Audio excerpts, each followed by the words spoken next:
Why Nageswara Yadav అని నేను, why Nageswara Yadav అని నేను ఆంధ్రప్రదేశ్ ప్రభుత్వ ఉత్తర్వులు జీవోఆర్టీ నంబర్ 366 ప్రకారం ఉమ్మడి కర్నూలు జిల్లా సహకార మార్కెటింగ్ సొసైటీ లిమిటెడ్ చైర్మన్ గా నామినేట్ అయినాను.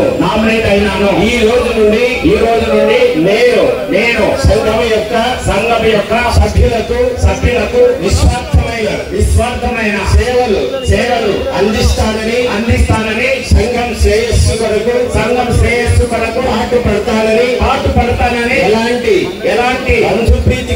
బంధుప్రీతి కానీ పక్షపాతం లేకుండా సంఘానికి సేవలు అందిస్తానని దైవ సాక్షిగా ప్రమాణం చేయించున్నాను. Thank you very much.